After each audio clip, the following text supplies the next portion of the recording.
Hello everyone, কেমন আছো সবাই? আশা করছি সবাই খুব ভালো আছো, সুস্থ আছো। আমরাও আছি মোটামুটি। তো যেদিনের ভিডিওটা শেয়ার করছি সেদিন ছিল শনিবার। তো অনেক দিন লেটেই ভিডিওটা শেয়ার করছি, তার কারণ এই শনিবারের দিন ঘুরে বেরিয়ে বাড়ি আসার পর থেকে মেয়ের প্রচণ্ড শরীর খারাপ। বুঝতেই পারছো মেয়ের শরীর খারাপ হলে বাবা মায়ের কেমন সিচুয়েশান হয়। আর সত্যি কথা বলতে আমার সেই মেন্টালিটিটা এখনও হচ্ছিল না যে কোনো ভিডিও এডিট করে ভয়েস দিয়ে সব কিছু করে আপলোড করি। হ্যাঁ, লাইভ করেছি। তো যাই হোক, শনিবারের দিন দুপুর এখন ওই 1:30-2টো মতো বাজে। ওই যে বলেছিলাম মেয়ের পরীক্ষা শেষ হয়ে যাচ্ছিল, কিন্তু ঘুরতে যাওয়ার হচ্ছিল না। তো শনিবার দিনটাই আমাদের কাছে ছুটির দিন, কারণ সেদিন হাজব্যান্ডের কাজের প্রেশারটা একটু কম থাকে অন্যান্য দিনের তুলনায়। তো হাজব্যান্ড ঠিক করেছিল সেদিনে আমাদেরকে ঘুরতে নিয়ে যাবে। তো সেদিন দুপুরে বাড়িতে রান্নাবান্নাও করতে দেয়নি, বলেছিল বাড়িতে আর রান্নাবান্না করতে হবে না, আমরা বাইরে থেকেই খেয়ে নেব। তো আজকে কোনো রেস্টুরেন্টে নয়, ওই একটা হোটেলে এসেছিলাম। হোটেলে এসে আমরা নিরামিষ থালি খেয়ে যাচ্ছিলাম আমাদের এদিকে ভাটরা বিলের দিকে।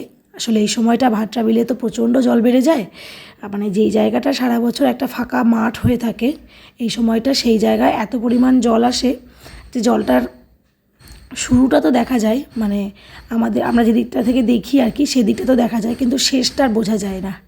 আর এদিকে দেখো ভাটরা বিলটা যেহেতু একদমই গ্রাম্য এলাকার ভেতর দিয়ে যেতে হয়, তো ধানের জমিগুলো দেখেছো কি সুন্দর সবুজ, একদম যত দূর চোখ যাচ্ছে একদম কি বলবো, ঘন গাঢ় সবুজ হয়েছে, দেখে না চোখটা যেন জুড়িয়ে যাচ্ছিলো। তো এখানে 2-3 মিনিট একটু দাঁড়িয়েছিলাম। তো মেয়ে তো খুব অস্থির হয়ে যাচ্ছিলো ভাটরা বিলে যাওয়ার জন্য, ও সেই জন্য কোথাও দাঁড়াতে দিচ্ছিল না। তো তারপরে এই যে চলে এসেছি। আজকে আসলে না হাওয়াটা নেই, হাওয়াটা যদি থাকতো তাহলে না বেশ ভালো লাগে এই জায়গাটায় থাকতে, মনে হয় কি যেন এখান থেকে যাই না এরকম। হাওয়া আছে তবে খুব কম। আর এই বছর এই যে এই ব্রিজটা নতুন হয়েছে, ছোট্ট একটা ব্রিজ নতুন হয়েছে যাতে ওই পাশটায় সবাই যেতে পারে, না হলে এই জায়গাটাতে জল হয়ে যায়, ঠিকঠাক করে যাওয়া যায় না। তো সেই মতো আমরাও একটু ঘুরলাম টুরলাম, জলে আর কেউ নামিনি, জলে পাও ভিজাইনি। তো তারপরে ওই জায়গাটায় খুব গরম লাগছিল বলে আমরা এই বটগাছতলাটায় এসে একটু বসেছিলাম। একটু না, অনেকক্ষণই বসেছিলাম, বসে আমরা গল্প টল্প করছিলাম। আমার বট গাছের নিচে তো খুব সুন্দর হাওয়া দিচ্ছিল। আর মেয়ে দেখো পাশে একটা টোটো রাখা ছিল, সেই টোটোর উপরেই বসেছিল। এখানে আমি নিজেকেও একটু দেখিয়ে নিচ্ছিলাম। আর এই যে এই বট গাছটার নিচেই আমরা বসে আছি বেশ আরাম করে। অনেকক্ষণ বসেছিলাম আমরা, প্রায় ঘন্টাখানেক বলতে পারো। সুন্দর গল্প করছিলাম, এই করছিলাম সেই করছিলাম, লোকজন যাওয়া আসা করছিল। ওই যে যেটা আমি বলি, কোনো জায়গায় গিয়ে খুব একটা ঘোরার থেকে আমি এক জায়গায় বসতে খুব ভালোবাসি। বিভিন্ন রকম লোক যাবে আসবে, তাদের বিভিন্ন রকম অ্যাক্টিভিটি, নানা রকম আর কি জিনিসপত্র যাওয়া আসা, এইসব দেখতে আমার বেশ ভালো লাগে। তো এইসব করতে করতে বাজে ঘড়িতে প্রায় তখন ওই 3:45 মতো। তো আমরা বললাম চলো এবার বেরোই।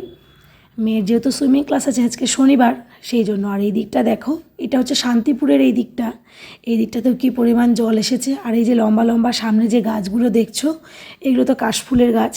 আর মাসখানেকের মধ্যে এগুলোতেও একদম কাশফুলে ভরে যাবে, তখন একবার আসবো তোমাদের সঙ্গে শেয়ার করব।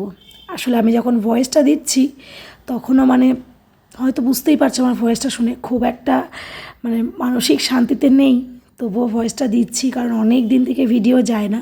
তো ভাবলাম তোমাদের সঙ্গেও শেয়ার করি ভিডিওগুলো। চলে এসেছি মেয়েকে নিয়ে সুইমিংয়ে। আমরা বারণই করছিলাম যে সুইমিংয়ে আসতে হবে না, তো সে তো শুনলো না, সুইমিংয়ে এলো। তো সুইমিং করিয়ে সে আজকে খেতে চেয়েছিল একটু লস্যিটা অনেক দিন থেকেই খেতে চাইছিল। তো বৃষ্টির দিন, ঠান্ডা ঠান্ডা ওয়েদার, সেই জন্য লস্যিটা খাওয়ানো হচ্ছিল না। আমাদের মনে হয় সুইমিংয়ের পরে এই লস্যি খাওয়ানোটাই কাল হয়েছিল আমাদের। তো যাই হোক, ওখানে ওর লস্যি খাওয়ার জন্য বসে আছে, আর আমরা এদিকে ওয়েট করছি। আমরা কেউ খাবো না।